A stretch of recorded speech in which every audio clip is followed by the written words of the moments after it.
Bonjour, bienvenue dans cette masterclass que j'ai intitulée Comment devenir plus libre financièrement avec l'investissement immobilier. Évidemment, je vais parler surtout d'investissement immobilier locatif. Vous allez voir, je vais être avec vous pendant environ 30-40 minutes et je vais vous montrer un exemple concret de comment vous pouvez devenir un peu plus libre financièrement avec l'investissement immobilier. Je vais vous démontrer là, avec des graphiques, avec seulement 3 immeubles sur une période de 10 ans, comment est-ce que ça peut changer votre vie de façon assez importante. Donc, n'hésitez pas à me faire un petit like. Je vais voir si vous êtes là, si vous êtes en commentaire. Donc, la question que je vous pose maintenant, c'est est-ce que vous pensez que c'est encore possible de devenir millionnaire ou libre financièrement avec l'investissement immobilier? Donc, écrivez-moi oui ou non dans les commentaires. Donc, est-ce que c'est encore possible? En 2024, au moment où j'enregistre cette vidéo-là, avec l'état du marché, est-ce que c'est encore possible à court et moyen terme de devenir millionnaire avec l'investissement immobilier? Donc, marquez oui ou non dans les commentaires. J'ai bien hâte de voir ce que vous allez marquer. D'abord, c'est quoi être un millionnaire de l'immobilier? Hein? Est-ce que c'est posséder 1 million de dollars d'actifs? Est-ce que c'est posséder un immeuble ou 2 immeubles dont le total donne une valeur de 1 million de dollars? Pas vraiment. OK, ça serait trop facile. Moi, je vaudrais une fortune si c'était aussi facile que ça. Donc, non, ce n'est pas la valeur de nos immeubles. Ça va être davantage la valeur de nos actifs nets. Donc, la valeur de nos immeubles, moins les soldes hypothécaires et les autres dettes qu'on va avoir, c'est quoi cette équité-là qu'on va avoir? Donc, la différence entre la valeur de notre immeuble et la dette qu'on va devoir à la banque ou à des prêteurs privés ou à des associés. Donc, globalement, on veut posséder 1 million d'actifs nets. Ici, quand je parle d'actifs nets, je parle d'avant impôt. Hein. Je parle vraiment là, de vraiment la valeur de l'immeuble moins le solde hypothécaire. C'est sûr qu'il peut y avoir des impôts à payer, mais ça, qu'on investisse à la bourse, qu'on investisse ailleurs, on va devoir les payer. Donc, pour le moment, je ne parle pas de cet élément-là. Donc, posséder un actif net d'1 million, je vais vous agrandir ça un peu. Je donne un exemple ici. Donc, admettons que vous avez acheté un immeuble de 500 000 et, admettons, en 2024, vous achetez un immeuble de 200 000 de 500 000 et vous mettez une mise de fonds de 100 000 Donc, vous avez peut-être pris ça sur votre maison, vous avez pris ça sur votre chalet avec des investisseurs, un don de vos parents, peu importe, ou vos économies que vous avez travaillées pendant des années en couple ou à économiser. Donc, vous avez 100 000 et vous avez un actif qui vaut 500 000 Quelques années plus tard, donc, admettons que vous achetez juste un quadruplex, un triplex et vous le gardez pendant une certaine période de temps, donc 10 ans, 15 ans par exemple, et que cet immeuble-là vaut dans 10-15 ans 1 250 000. Donc, admettons, ça a fait fois 2,5 à peu près. Okay? Donc, cet immeuble-là vaut 1 250 000, donc dans 10 ans, 15 ans, 20 ans, peu importe. Ça va dépendre du marché dans lequel on est. Et votre solde de prêt hypothécaire va avoir baissé. Donc, admettons là, qu'à ce moment-là, dans 10 ans, par exemple, ou dans 15 ans, votre solde de dette à la banque vaut 250 000. Bien, votre maison vaut, votre Plex vaut 1 250 000 et vous avez 250 000 de dette. Donc, vous avez 1 million de dollars en actifs nets. Donc, c'est exactement de ça dont je parle.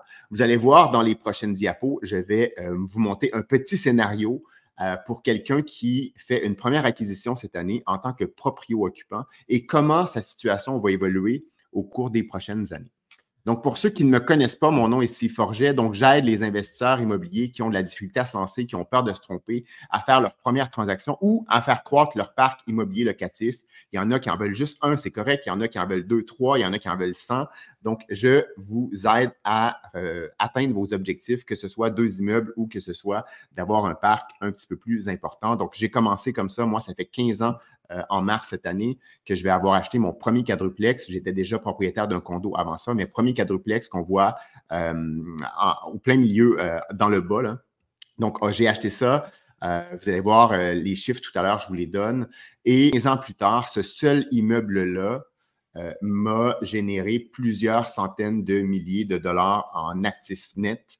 Ça a été un tremplin pour moi. Je suis devenu accro à l'immobilier. J'ai procédé au refinancement qu'on appelle pour en acheter un deuxième, un troisième. Donc, ce premier immeuble-là m'a été utile pour à peu près toutes les transactions que j'ai faites au cours des 15 dernières années en utilisant l'effet de levier, en le refinançant, en sortant l'argent de ce premier immeuble-là et en augmentant les loyers, évidemment. Donc, depuis toutes ces années-là, je suis toujours allé piger dans l'équité de cet immeuble-là pour être capable de faire mes autres transactions. Et ce qui me permet maintenant, avec Philippe, on possède 105 unités, donc le résidentiel et un peu commercial également, à Montréal et dans la Naudière. Bien, le voici, la première bête en question, donc que je possède toujours. Donc, un premier plex que j'ai acheté en 2009, donc en mars, avril 2009, quelque chose comme ça, pour 432 000 $. À l'époque, même mon rapport d'évaluation était un peu plus bas. De mémoire, j'avais je pense que c'était 425 ou 428 000 $. Donc, j'avais payé un tout petit peu plus cher que le rapport d'évaluation agréé. Ça ne me dérangeait pas. Moi, je voulais aller habiter là-dedans. Je voulais ne plus habiter en condo, je voulais habiter dans mon quadruplex et je voulais que ça me coûte le même prix par mois qu'habiter dans mon condo. Et je voulais être maître chez nous, sans autre copropriétaire, avoir une cour, avoir un jardin. À l'époque, là, j'avais 31 000 $ de revenus. Il y a deux, on les voit ici au deuxième étage, j'ai 2, 3,5 qui n'étaient pas rénovés, qui étaient loués en bas de 500 $ par mois. J'avais un grand 5,5 dans lequel moi, j'avais l'intention d'aller habiter. Mais en fait, je suis allé habiter pendant presque une dizaine d'années, donc qui était loué à peu près 1100, je crois, au moment de mon achat. Et j'avais un appartement également au sous-sol, un 4,5 avec un garage qui était loué autour de 480, 480. C'était vraiment des loyers qui n'étaient pas très chers, mais pour l'époque, c'était quand même correct. Si on se projette maintenant 15 ans plus tard, donc la magie de l'immobilier, donc évidemment la magie de l'inflation, l'offre et la demande, on a vécu quand même 15 belles années en immobilier. Les valeurs ont vraiment augmenté. Je pense que ce n'est pas terminé, là. Ça va continuer comme ça. Donc là, j'ai pris un chiffre vraiment très conservateur ici. La banque, l'année passée, me l'a évalué là, avec le système bancaire là, beaucoup plus élevé que ça, mais j'ai peine à y croire. Là, la banque m'avait dit un chiffre de 1,4 million. J'ai mis 1 100 000. Donc, le mettre en vente présentement, là, une fois que j'aurais payé mes frais de courtage, j'irais probablement chercher 1 100 000 et j'ai actualisé mes chiffres de revenus. Je suis rendu à 64 380. Donc, juste pour vous donner une idée, mes 3,5 du deuxième étage qui n'étaient même pas loués 500 $ à l'époque. Moi, les locataires ont quitté. J'ai eu plusieurs locataires dans chacun de ces 3,5-là. Donc, à chaque fois, je le remettais au prix du marché. Donc, je suis passé de 500 à 735, à 850, à 895, à 900. Et là, maintenant, mes 2 3,5 sont loués en haut de 1 000 $. Donc, j'en ai un à 1000, un à 1075. Et honnêtement, le marché est tellement monté que lors du départ de ces deux locataires-là, je vais être capable même de les monter à 1002, 1003. C'est quand même assez incroyable pour des 3,5. La demande, elle est forte. Donc, je suis presque au centre-ville de Montréal. Et le 4,5, le 5,5 où j'habitais jusqu'en 2016, 2016-2017, il est loué 2000 $, 1900, 1950. Et le sous-sol que j'ai complètement rénové suite à un pieutage, qui est loué 1400 $. Donc, c'est quand même assez incroyable. 1340 $, quelque chose comme ça. Donc, et la plus-value de l'immeuble vaut facilement 668 000 $ avec le chiffre conservateur d'1 100 000. Donc, ça vaudrait encore plus que ça si je prendrais le chiffre que la banque m'a donné. Mais un seul immeuble m'a généré pratiquement 700 000 $ en plus-value sur une période de 15 ans. Je vais en montrer un autre ici, beaucoup plus récent. Donc, c'est un qu'on a acheté il y a 5 ans. En fait, c'est deux, là, je vais montrer juste une photo, mais ce sont 2 quadruplex qui sont sur 2 terrains côte à côte. Là. On voit juste celui de droite. Il y en a un qui est identique à celui-là sur le terrain qui est juste à la gauche. On les a achetés en 2018, donc ça va faire 6 ans qu'on les a achetés. On a acheté les deux ensemble pour un total de 580 000. Il y avait 55 200 de revenus et on vient de les refinancer il y a quelques mois, donc à la fin 2023. La valeur agréée, donc par un rapport d'évaluation agréé, je trouve que c'était même assez conservateur, c'était de 1 50 000. Nos chiffres maintenant de location sont de 77 592. On a été chanceux encore, il y a beaucoup de locataires qui ont quitté. Sur les 8 qui étaient là au départ, dont certains depuis très longtemps, il y en a qui sont partis, il y en a qui sont fait des conjoints, il y en a qui sont partis en maison de retraite. Donc, on a eu 6 départs sur 8, sans même faire de cash for keys, rien. Là, c'est juste un roulement naturel de locataires. Et on a quand même augmenté substantiellement les revenus sur cette propriété-là. On a été capable de faire des refinancements, 2 refinancements dans les 6 dernières années, un conventionnel. Et on vient d'en procéder à un autre là, avec la SCHL et le fameux programme APH Select. Donc, on est allé chercher beaucoup d'équité. Je pense qu'on est allé chercher 250 000 $ en équité pour être capable de faire d'autres projets. Donc, là, au moment, les chiffres que je vous donne là, c'était à la 5e année. Là. Donc, plus 470 000 en plus-value sur ces immeubles-là. Donc, c'est quand même assez incroyable et on a été capable de faire un beau retrait en équité. Donc, juste 2 exemples que je vous montre. Et vous allez voir aujourd'hui, je ne veux pas parler d'investisseurs hyperactifs qui font 32 transactions par année. Ce n'est pas ça que je veux vous montrer aujourd'hui. C'est vraiment comment c'est possible pour monsieur, madame, tout le monde qui est patient, qui n'est pas pressé, qui ne veut pas se développer un parc de 200 appartements, comment ça va être possible de se constituer un beau petit pactole d'environ 1 million de dollars sur une période de 15 ans. Vous allez voir, avec seulement 3 immeubles. Donc, voici, j'y arrive. Je ne vous montrerai pas le fichier Excel que j'ai mis à jour ce matin. J'ai juste utilisé le graphique, là, mais je vais y aller décortiquer étape par étape, juste pour vous donner une idée. Donc, prenons le cas d'un couple qui, admettons, début de trentaine. Ils sont allés à l'école, ils se sont cumulés une mise de fonds de 40 000 $. Donc, je n'ai pas voulu, dans l'ancienne version là, que je donnais de ce webinaire-là ou de cette masterclass-là, j'utilisais le chiffre de 80 000 $ de mise de fonds. Et là, ce matin, je me suis dit, je vais repartir plus bas. Quelqu'un là qui ont juste 40 000 $ à deux, ils ont peut-être cumulé de l'argent pendant 5 ans pour se mettre 40 000 $, donc 8 000 $ par année pendant 5 ans, ça fait 4 000 $ chaque. C'est tout à fait atteignable pour des gens qui ont un objectif en tête. Donc, on est capable de se cumuler ça. Le 40 000 aurait pu devenir d'un prêt des parents, ça aurait pu devenir une petite partie d'une marge de crédit. Donc, il y a toutes sortes de façons d'aller le chercher. Mais là, ici, je prends pour acquis qu'ils ont investi de leurs économies 40 000 $ et ils font l'achat d'un plex. Ici, je prends pour acquis qu'ils vont avoir acheté un quadruplex, donc en mettant seulement 10 % de mise de fonds comme propriétaire occupant. Donc, c'est mon hypothèse de départ. Donc, ils achètent 40 000 de mise de fonds. Ils peuvent acheter jusqu'à concurrence de 400 000. Donc, évidemment, ils ne sont pas au centre-ville de Montréal. Ils ne seront pas dans l'arrondissement Rosemont. Ils vont peut-être être plus dans l'Est. Ils vont peut-être être plus dans une petite ville en périphérie d'un grand centre, mais ils démarrent en immobilier. Des plex à 400 000 $, là, il y en a. Okay, donc, c'est pas... Donc, ici, ils s'en vont habiter dedans. Je prends là, pendant toutes les prochaines diapos, une hypothèse que les valeurs vont augmenter de 3,5 % par année, ce qui est tout à fait raisonnable si on regarde l'historique des 25 dernières années. Et je fais baisser le solde hypothécaire de 2,5 % par année à partir du total. Okay, donc, je vous épargne les petits calculs, là, mais c'est tout à fait standard, tout à fait raisonnable. Donc, à la première année, 400 000, un premier plex, on l'occupe pendant 5 ans. Donc, pendant 5 ans, là, on ne fait rien. On habite dedans, on l'entretient, on va certainement avoir des locataires qui vont partir, on entretient un peu notre immeuble, mais on ne fait pas d'investissement spectaculaire et on n'achète pas un deuxième immeuble avant la 5e année. À la 5e année, on va procéder à ce qu'on appelle un refinancement. Donc, vous allez voir tantôt, je vous explique en détail avec des petits graphiques comment on procède à un refinancement. Donc, 5 ans plus tard, notre couple déménage de son premier quadruplex et s'en vont habiter dans un deuxième quadruplex comme propriétaire occupant également. Et ils vont acheter un plex à 500 000 $. Donc là, je prends des chiffres encore très raisonnables et ils vont habiter dedans pendant 5 ans encore. Donc, ils vont avoir fait un petit sacrifice de 10 ans dans lequel ils vont habiter dans leur plex proprio-occupant. Donc, ils mettent 50 000 $ de mise de fonds. D'où provient ce 50 000 $-là? Ce deuxième 50 000 $-là ne provient pas de leurs économies. Ils ont fait un refinancement de leur premier immeuble. Donc, ils ont réaugmenté la dette de leur premier immeuble. J'ai pris pour acquis que l'immeuble avait pris de la valeur un peu et la dette avait baissé un peu. Donc, ils ont été capables de refinancer, sortir une partie de l'argent. Donc, dans mon calcul, ils sont capables de ressortir 62 000 $ d'équité lors du refinancement. Et ici, je dis que la mise de fonds est de seulement 50 000 pour acheter le deuxième plex, dans lequel ils vont habiter pendant 5 ans. Donc, il leur reste même de l'argent pour payer la taxe de bienvenue, etc. À la 10e année, ils vont acheter un troisième immeuble. Donc là, ici, ça pourrait être un immeuble un peu plus élevé parce que là, la magie de l'immobilier commence à opérer. À la 10e année, là, les valeurs, vous voyez l'écart que vous voyez entre la courbe bleue et la courbe rouge. La courbe en bleu, c'est les valeurs des immeubles totales et la courbe en rouge, c'est le solde hypothécaire. Donc là, on voit que les valeurs commencent à monter et on voit que le solde hypothécaire, donc l'écart commence à s'élargir. Donc ici, à la 10e année, on va refinancer les 2 immeubles. Donc, je refinance les 2 premiers immeubles à hauteur de 80 %, ce qu'on est capable de faire en financement conventionnel.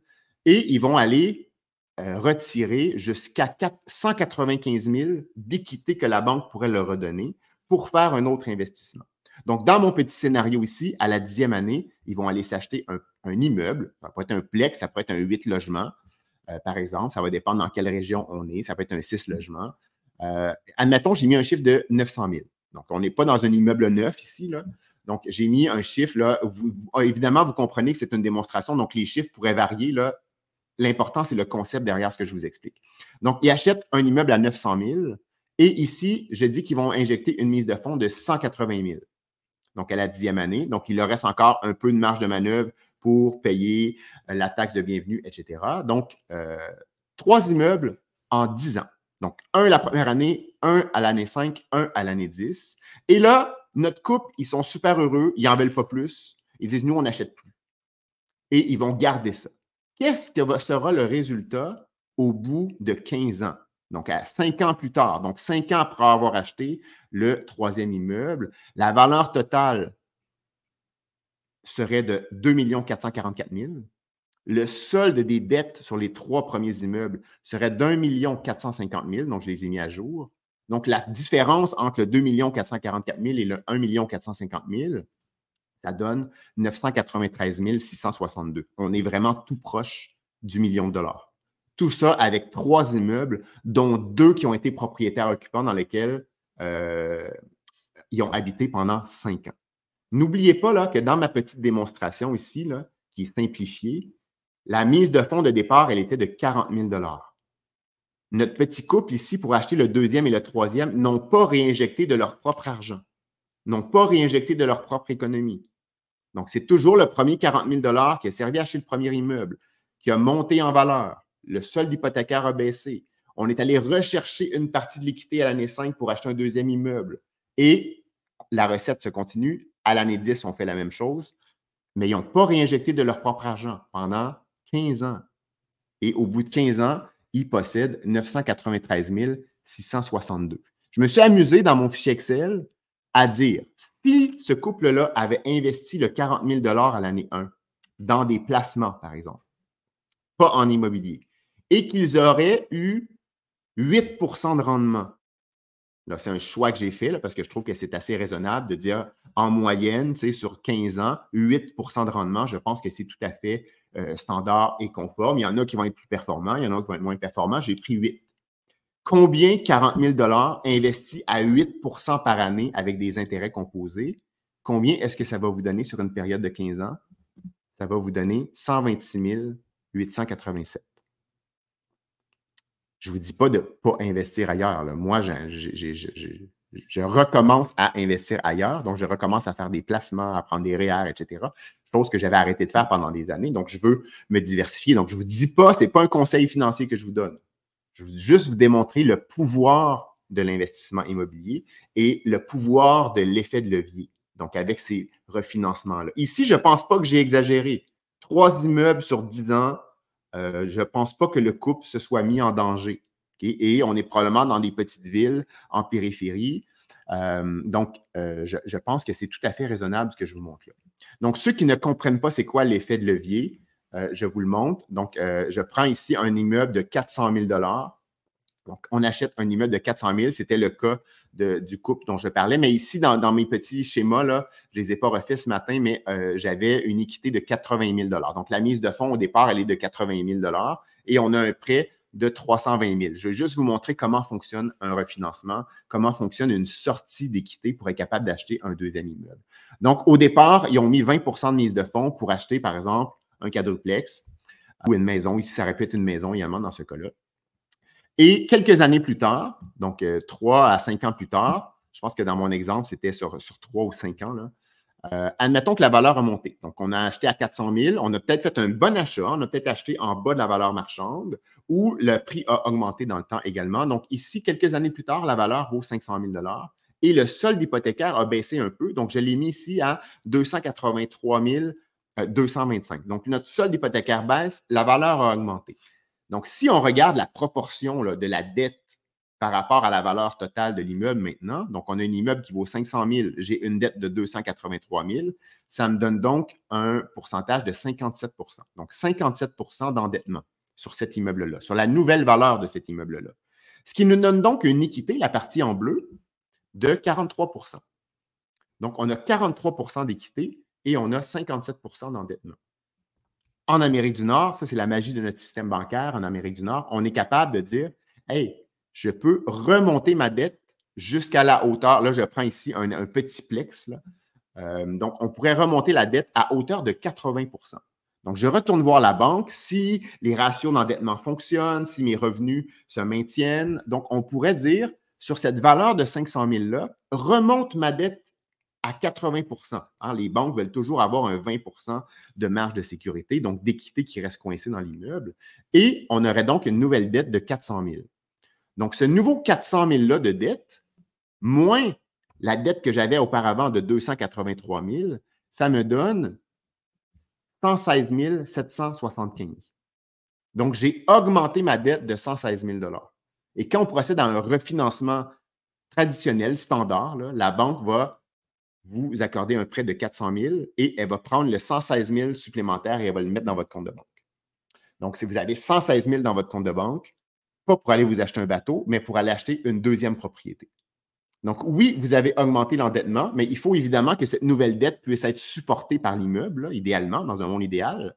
C'est ce qu'on veut. Moi, c'est comme ça que j'ai toujours procédé. Donc, je remontais ma dette et je m'assurais que la nouvelle dette puisse être supportée. Mais comme les revenus ont augmenté avec le temps, généralement, ce n'était pas un problème. Moi, pendant 15 ans, mon premier immeuble, je n'ai jamais réinjecté d'argent et c'est toujours l'immeuble et les nouveaux loyers qui supportent la dette supplémentaire. Donc, juste pour vous donner une idée, là, quand j'ai acheté en 2009, je pense que j'avais une dette de, je ne me rappelle plus, 345 000 ou quelque chose comme ça. Et maintenant, 15 ans plus tard, j'ai une dette qui frôle le 700 000 sur ce premier immeuble-là. Je l'ai remonté. Et encore aujourd'hui, je n'ai pas à injecter de mon argent. C'est toujours tous mes locataires de ce premier quadruplex-là qui assument la dette totale de l'immeuble et de toutes les autres tranches de dette que j'ai prises qui m'ont servi comme mise de fonds pour d'autres immeubles. Donc, j'ai vraiment, moi, utilisé l'effet de levier.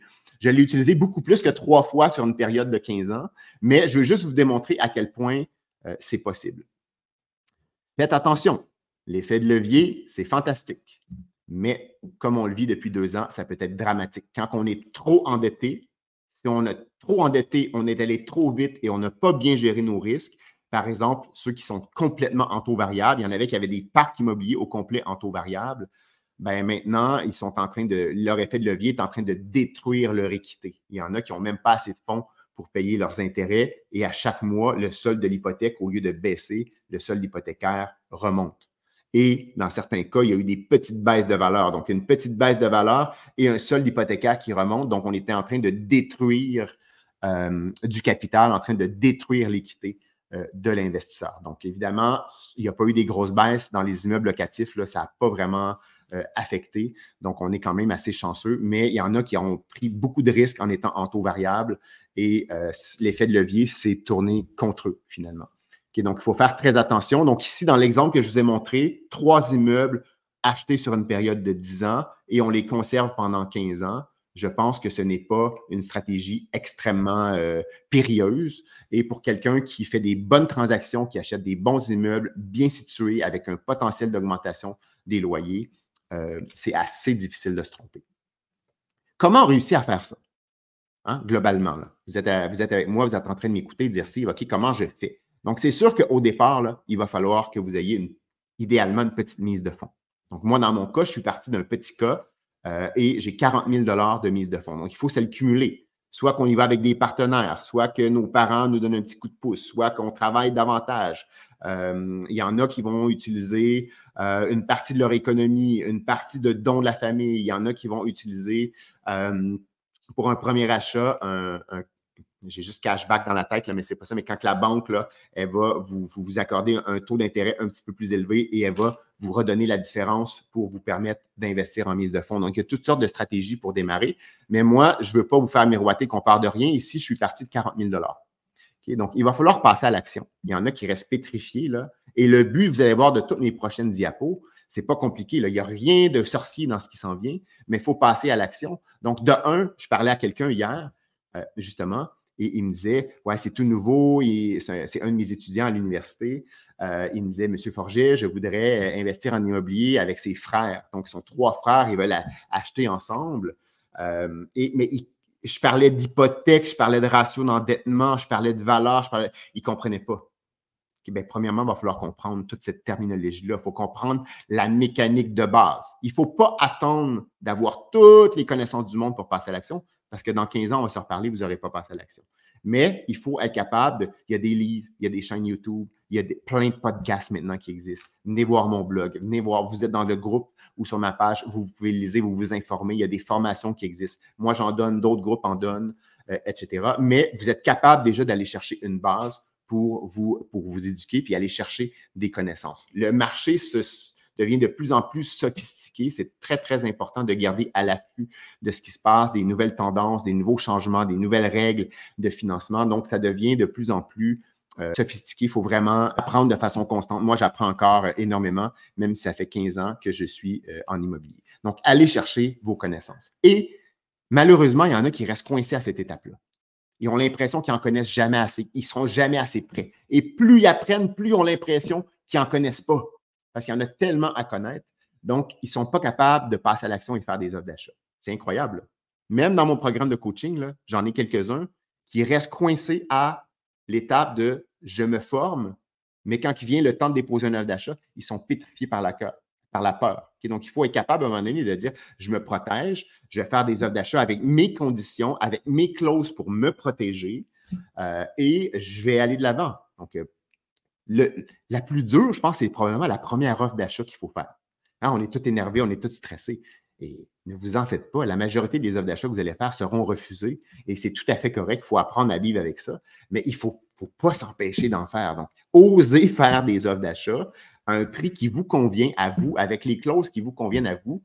Et ça se peut que le vendeur soit insulté, ça se peut qu'il ne veuille rien savoir, mais il n'y a rien qui vous empêche de l'offrir. Okay? Donc, qui n'ose rien, n'a rien. Il y a parmi mes plus belles transactions que j'ai faites au cours des 15 dernières années, j'osais faire des demandes. Le deuxième, tantôt, quadruplex que je vous ai montré, là, les 2 quadruplex côte à côte, je les ai achetés sans mise de fonds. J'ai osé demander au vendeur de nous faire une balance de prix de vente représentant la totalité de la mise de fonds. Donc, c'était l'équivalent du 20 % que je devais injecter. Je ne l'ai pas mis, c'était les vendeurs qui me l'ont prêté. J'ai osé faire cette demande-là dans un Tim Hortons assis face à face avec eux. Il y en a 95 % des gens auraient eu peur de poser cette question-là. Je l'ai demandé, ça a été accepté. Et 6 ans plus tard, nous, ça fait déjà 2 ans qu'on les a remboursés. Et je possède maintenant 2 immeubles qui ont pris 460 000 $ de valeur ou quelque chose comme ça. Il faut oser passer à l'étape et oser faire des offres d'achat, oser faire des propositions. Oser, oui, travailler avec des courtiers. Je vous encourage fortement, surtout ceux qui débutent, travailler avec les courtiers, sont là pour vous aider. Essayez de travailler avec des courtiers qui connaissent les immeubles à revenus, les petits plex ou les immeubles locatifs ou les semi-commerciales. Donc, trouvez-vous un courtier qui va vous supporter, qui va être votre mentor, qui va être un peu votre coach également là-dedans, comme ça a été le cas avec ma première courtière avec laquelle j'ai travaillé pendant des années. Donc, c'est devenu une mentor au fil des années. C'est elle qui m'a aidé à faire beaucoup, beaucoup de transactions. Donc, mais ne restez pas limité aux courtiers. Allez faire de la prospection hors marché. Hein. On en a parlé, ceux qui étaient avec moi dans le défi la semaine passée, on parlait également de prospection hors marché. Il y a des beaux pépites d'or à aller chercher dans la prospection hors marché. Donc, la prospection hors marché, c'est quoi? Bien, c'est tous les immeubles qui ne sont pas encore en vente. Mais peut-être que le vendeur est ouvert à faire des transactions. Donc, on envoie des lettres, on va cogner à des portes, on appelle des pancartes à louer, on va regarder au registre foncier, on va regarder dans des outils de prospection. Donc, est-ce qu'il y en a qui sont en difficulté financière? Est-ce qu'il y en a qui ont arrêté de faire leur paiement à la banque? Est-ce qu'il y a des hypothèques légales de construction sur certains immeubles? Est-ce qu'il y a eu des actes de transmission, donc des décès et c'est transféré à 6 frères et sœurs? Peut-être qu'ils n'en veulent pas. Peut-être que la chicane est prise. Okay, donc, il y a toutes sortes de moyens de faire de la prospection hors marché. Faites-le savoir à votre entourage que vous cherchez des immeubles. Faites-le savoir à votre plombier quand il vient chez vous, à votre électricien, à votre poseur de tapis. Est-ce que tu connais quelqu'un qui voudrait vendre son immeuble? Okay? J'ai des tonnes d'exemples comme ça que je pourrais vous parler de gens qui ont juste parlé comme ça et qui ont fini par faire une transaction. Donc, osez passer à l'action en faisant de la prospection hors marché et sur marché également. Et évidemment, à un moment donné, là, le projet parfait n'existe pas.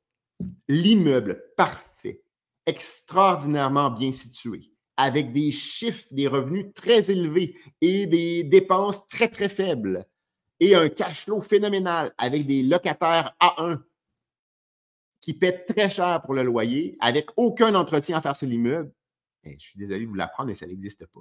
Okay? Les projets parfaits n'existent pas. N'attendez pas le projet parfait. Il faut savoir dans quoi on s'embarque. Il faut regarder nos risques, il faut regarder le potentiel, il faut se faire un plan d'action, mais on ne peut pas attendre de trouver le projet parfait parce que dans 10 ans, vous allez toujours être en train d'analyser en disant « je ne trouve rien qui me satisfait ». Il va falloir transformer des opportunités avec du potentiel et les transformer en projets, donc faire des acquisitions. En immobilier, si on fait un bon achat au départ, qu'on achète bien situé, au bon prix, avec un immeuble qu'on a bien analysé l'environnement, on a bien fait inspecter, c'est assez rare qu'on va se tromper. Ça l'arrive, là. Est-ce que c'est dramatique quand on va payer un immeuble 30 000, 40 000 trop cher? À court terme, ça peut nous faire mal. Je ne vous dis pas de surpayer vos immeubles, ce n'est pas ce que je dis. Mais moi, j'ai un exemple en tête. Là. Il y a une douzaine d'années, on a acheté un immeuble, c'est un immeuble de 6 logements, et on l'a acheté au moins 30 à 40 000 trop cher. Après coup, là, une fois qu'on est devenu propriétaire et qu'on a réalisé vraiment l'ampleur des travaux qu'on avait à faire, on était assez débutants, on avait complètement sous-estimé les travaux et on s'est dit, on a payé trop cher. On n'avait aucune compétition, l'immeuble était en vente depuis des mois. On aurait donc dû négocier plus fortement lors de l'inspection. Ça nous a fait mal pendant des années. Les travaux ont été sur des marges de crédit qui étaient même pas une marge de crédit hypothécaire, c'était des marges de crédit personnelles. Et on doit avoir été, là, je vous dirais, 7 ans à traîner des marges qui allaient entre 15 000 et 40 000 sur cet immeuble-là, parce qu'on a fait la toiture, on a fait les fenêtres, on a rénové les logements, on a refait l'électricité, on a insonorisé. Mais ce n'est pas grave parce que cette marge de crédit-là, les intérêts et le capital étaient remboursés à même les revenus de l'immeuble. Donc, ce n'était pas moi qui réinjectais de l'argent pour payer cette marge de crédit-là. Et le temps, la magie a opéré. Et maintenant, ça fait 12-13 ans qu'on possède cet immeuble-là. Et on n'a plus de marge de crédit. L'immeuble est super stabilisé, est tout rénové, est super rentable, a été refinancé à long terme. Et maintenant, on n'entend plus jamais parler de nos locataires à accepter quand ils veulent quitter et on doit relouer. Mais c'est un immeuble qui a été complètement stabilisé. Mais sur le coup, on s'est dit, on a payé trop cher. Mais le temps maintenant, mon immeuble que j'ai payé à un prix complètement farfelu à l'époque, c'était correct pour l'époque, pour les conditions, même si j'ai payé trop cher pour l'époque. Mais maintenant, il le fait fois 2,5 en valeur. Donc, mon 30 000 là, j'en ai fait à peu près 400 depuis ce temps-là sur cet immeuble-là. Ce n'est pas si grave. Donc, le temps, souvent, va arranger les choses en immobilier. Si vous n'avez pas d'argent, faites des partenariats. Vous avez peut-être du temps, vous avez peut-être un talent pour chercher des immeubles, vous avez peut-être du temps pour gérer les immeubles, pour s'occuper du financement, de l'allocation, de la gestion administrative, de faire des petits travaux. Et peut-être que votre cousin, votre frère, un ami, peut-être que lui a accès à des fonds, peut-être un travail plus important, pas plus important, mais plus rémunérateur que le vôtre. Il a peut-être économisé plus d'argent. Peut-être que lui est intéressé d'être en partenariat avec vous, lui ou elle, là. Et on est en partenariat, un met l'argent et peut-être qu'il va posséder. Comme c'est peut-être un premier deal, mais peut-être qu'on n'est pas obligé d'être 50-50. Hein? La personne qui met l'argent et qu'elle ne sait pas encore, vous n'avez jamais géré d'immeuble, mais peut-être qu'elle peut avoir 60 des parts et vous 40. Ce n'est pas toujours obligé d'être 50-50. Donc, il y a toutes sortes de scénarios pour commencer à être 75 propriétaire auprès de celui qui met l'argent, 25 pour l'autre. Peut-être pour le premier deal, vous allez peut-être dire au bout de quelques années, c'est injuste, je possède juste 25 c'est tout moi qui ai mis le temps. Oui, mais tu aurais pu te planter également et l'autre aurait peut-être perdu son argent. Donc, peut-être que pour un premier deal, on peut donner plus de parts à la personne qui va investir les fonds. Et vous, ça va être une école. Vous allez apprendre énormément là-dedans. Et si vous faites un bon travail, mais peut-être que cet investisseur-là voudrait réinjecter des fonds avec vous. Et là, peut-être que vous seriez 50-50. Donc, ne restez pas trop limité en voulant toujours être égal, être toujours kiff-kiff 50-50. Il y a d'autres façons de procéder. Donc, faites des partenariats. C'est une des façons de réussir à croître en immobilier. Donc, même nous, si je veux continuer à acheter, dans notre cas, on doit y aller en partenariat. Nous, on a 2 partenariats. Donc, on a plusieurs entreprises. On a 1, 2, 3, 4 compagnies maintenant, donc, dont 2 avec des partenariats. Donc, il faut aller de l'avant. Il faut gérer vos immeubles. Hein? Donc, c'est bien beau acheter, c'est bien beau acheter. Là, la semaine passée, on était avec Philippe Saint-Don de Gestion immobilière Força, mon partenaire également dans mes compagnies. Puis, on parlait de gestion immobilière et il y a beaucoup de plus-value à aller chercher en gestion immobilière. Hein? Oui, on veut bien acheter. Idéalement, on voudrait acheter en bas du prix de la valeur marchande, mais beaucoup de création de valeur va se faire en gestion, en gérant bien nos locataires, en devenant un peu plus encadré avec les locataires sur la gestion de l'immeuble, sur les règlements de l'immeuble, sur les augmentations des loyers. Hein. Donc, moi, là, quelqu'un qui me dit « j'ai tellement des bons locataires, je ne les augmente pas », mais je m'excuse, mais ça, ce n'est pas un bon gestionnaire immobilier. Okay? Parce que dans quelques années, là, comme une de mes locataires qui n'a pas été augmentée pendant 20 ans, ben, imaginez-vous maintenant les impacts sur les finances de l'immeuble. Donc, les vendeurs étaient bien contents, la madame était bien gentille, mais maintenant, l'immeuble est sous-entretenu et les finances de l'immeuble ne permettent pas de changer les fenêtres, etc., parce que les revenus n'ont pas suivi la cadence. Okay? Donc, il faut au minimum les augmenter un tout petit peu par année. Bien contrôler nos dépenses. J'ai donné des exemples il y a quelques jours. Hein? Donc, on optimise les dépenses d'assurance, les dépenses de chauffage, etc., pour être capable de constamment garder un revenu net qui va aller idéalement en grandissant. Et plus le revenu net va aller en grandissant, surtout dans les plus gros immeubles, mais plus la valeur de l'immeuble va aller en augmentant. Donc, beaucoup de travail à faire en gestion également pour transformer un immeuble. Donc, un immeuble, là, les locataires ne sont pas là à vie généralement. Donc, oui, il y en a qui vont rester là longtemps, mais de façon générale, là, je vous dirais, on achète un immeuble et sur une période de 3 à 7 ans, on va avoir eu presque une rotation parfaite de nos locataires. Donc, oui, il y en a qui vont rester peut-être d'un 20 %, mais dans les 3,5, dans les 2,5, même dans les 4,5, nous, on a des belles rotations sur 15 ans, on a une belle historique. Donc, les gens restent quelques années, ils viennent aux études, ils se font un conjointe et oups, ils s'en vont dans un appartement plus gros, ils s'achètent un condo, ils déménagent de région, ils retournent en France. Il y a vraiment une rotation de locataires et on en profite évidemment pour remettre au prix du marché. Ça vient avec un certain risque. Là, quand on fait des hausses substantielles, là, on pourrait se faire contester ça par les locataires, mais de façon standard, là, ça fonctionne assez bien. Donc, on remet tout le temps au prix du marché. Donc, ça veut dire qu'il faut connaître notre marché également, rester à l'affût des valeurs locatives. Hein. Dernièrement, je parlais au père d'un ami de mon fils et il me dit, tu sais, combien tu penses que ça vaut un 3,5 rénové dans telle ville? Okay, donc, là, j'ai dit, ben, ça vaut à peu près 900. Et il a failli avoir un arrêt cardiaque en me disant, ben voyons donc, moi, je t'ai loué 530, donc je pensais de louer ça 650, 675 $. Je te le dis, j'ai sorti les chiffres. Hein. J'ai sorti les comparables, j'ai sorti les chiffres. J'ai dit, je te le dis, ça vaut au moins 900 $. Il l'a mis en location à 950, il l'a loué tout de suite. Imaginez-vous s'il avait loué 650, 675, la valeur qu'il faisait perdre à son immeuble et tout le cash flow de 300 $ par mois qu'il aurait perdu pendant plusieurs années. Et il venait de rénover la cuisine, il venait de rénover la salle de bain, il venait de rénover les planchers, il venait de tout changer les portes et les fenêtres de l'immeuble. C'était le moment parfait lors du changement locataire de remettre à jour son appartement. Donc, il avait peur, hein? Il était stressé, il dit « Voyons donc, je ne peux pas faire ça. » Puis, ben oui, certainement, tu peux le faire. Donc, c'est sûr qu'il prenait le risque que le locataire conteste le loyer, là, mais quand on fait bien les choses, et 90, 95, 99 % des locataires vont quand même avoir une bonne intégrité et ils vont comprendre qu'il faut remettre les loyers à la valeur du jour. Je connais des personnes qui attendent depuis 2011. Depuis moi, là, j'avais des discussions avec des anciens collègues de travail quand j'étais au centre-ville de Montréal. Ils me disaient, Steve, ça vaut trop cher, ça va planter. Je vais acheter quand ça va planter. J'attends le crash immobilier pour m'acheter des immeubles à revenus. Ça fait 14 ans de ça. Et donc, 14, 15 ans de ça. Ils attendent toujours. Là. Donc, à un moment donné, il y a toujours des belles opportunités dans le marché. Oui, les taux d'intérêt sont élevés. Oui, le marché a changé, mais il faut chercher, il faut prospecter et il faut surtout faire des offres d'achat. Vous n'aurez jamais de réponse pour savoir à quel prix vous auriez pu l'avoir tant que vous n'aurez pas fait vos offres d'achat.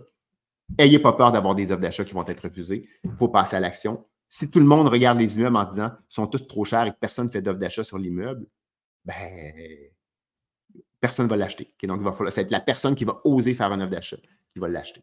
Donc, ça va dépendre de toi, là, ce que je viens de parler là, depuis les derniers 30 minutes. Là. Où est-ce que tu veux être dans 5 ans, dans 10 ans, dans 15 ans?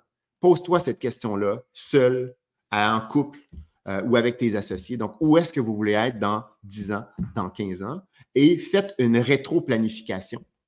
Qu'est-ce que je dois faire dans les 5 prochaines années? Et ensuite de ça, qu'est-ce que je dois faire à l'année 1, à l'année 2, à l'année 3? Qu'est-ce que je dois faire cette année? Peut-être que dites-moi, je pars du départ. J'ai beaucoup de personnes qui vont m'écrire dans les commentaires quand je fais des lives. Ils vont dire, j'ai pas assez de connaissances. Mais peut-être que l'étape numéro 1 avant de faire une offre d'achat, c'est peut-être d'aller chercher des connaissances. C'est peut-être d'aller vous chercher un mentor. C'est peut-être de lire des livres. C'est peut-être d'écouter des podcasts. Donc, commencez par ça. Ça, c'est déjà de passer à l'action. Et, à un moment donné, quand vous aurez un peu de connaissances, ben, Travaillez avec des courtiers, recevez des offres, analysez-le et osez faire des offres d'achat. Et ben, vous allez embarquer dans le bain, allez visiter des immeubles. Faites une offre d'achat, rendez-vous à l'inspection, mettez des clauses pour vous retirer. Si vous prenez panique et vous avez peur, vous pouvez vous retirer suite à une inspection. Quand la clause elle est bien faite, suite à l'analyse des baux. Donc, il faut vous faire accompagner là-dedans, mais on est capable de se retirer d'une transaction à certains points quand on fait bien les choses ou qu'on est bien accompagné pour s'en sortir. Il ne faut pas faire une offre d'achat si on n'est absolument pas capable d'acheter. Il faut avoir l'intention d'acheter, il faut avoir les finances pour acheter. Donc, déjà, de passer à l'action, d'aller chercher les connaissances, faire le ménage dans vos finances, dans votre budget personnel. Est-ce que vous êtes capable d'augmenter vos revenus personnels? Est-ce que vous êtes capable de couper dans vos dépenses personnelles? Hein, pour aller, il y en a qui disent, je ne suis pas capable de mettre une mise de fonds de côté. Mais analysons votre budget. Là. C'est quoi les revenus, c'est quoi les dépenses et dans combien vous seriez capable d'économiser? Est-ce que ça serait possible de changer de travail pour aller chercher un travail plus rémunérateur? Est-ce que c'est possible d'aller chercher un petit à côté pour aller chercher, pendant 1 an ou 2, de dire que tout le petit deuxième job que je vais avoir à temps partiel à 10-12 heures par semaine ou un petit travail de consultant ou de vente en ligne, bien, je vais tout mettre ça de côté pour investir en immobilier. Donc, il faut vous faire un plan d'action. Donc, oui, acheter des immeubles, mais il peut y avoir plein d'autres actions à mettre en place avant de dire « moi, j'achète ». Ça pourrait être que vous l'achetez dans 2 ans, mais comment vous allez faire pour être capable d'acheter dans 2 ans si vous avez besoin d'économiser 30 000 okay? Comment vous pouvez faire ça? Il y a plein de façons de faire, il y a plein de solutions. Vous pouvez vous faire aider également. Si vous avez besoin d'accompagnement, si vous avez besoin d'un coach, si vous avez besoin d'en parler, si vous voulez savoir si c'est pour vous, si vous voulez savoir si moi, je peux vous aider, écrivez dans les commentaires le mot « immobilier » et je vais venir vous chatter personnellement. Je vais vous envoyer un lien pour qu'on puisse se parler également. Ça n'engage à strictement en rien. Donc, marquez dans les commentaires « immobilier » si vous avez besoin d'un coup de pouce, si vous avez besoin d'un coach, si vous avez besoin d'un mentor ou d'un programme d'accompagnement. Ça va me faire plaisir d'en discuter avec vous. Merci beaucoup pour cette petite masterclass. Donc, je vois qu'il y a beaucoup de personnes qui ont posé des questions. Je n'ai pas encore eu le temps de lire les commentaires. J'ai fait ça tout de suite à l'instant. Donc, merci beaucoup d'être là. Merci de m'écouter en grand nombre comme ça. Donc, ça me fait plaisir. Je vous souhaite une super année 2024. Passez à l'action et s'il vous plaît, osez réfléchir à votre futur. Où est-ce que vous voulez en aller et comment vous allez faire pour y parvenir? Prenez une feuille de papier là, puis posez-vous ces questions-là. Où est-ce que je suis présentement? Où est-ce que je veux m'en aller? Et comment je vais faire pour y parvenir. Sur ce, je vous souhaite une excellente journée.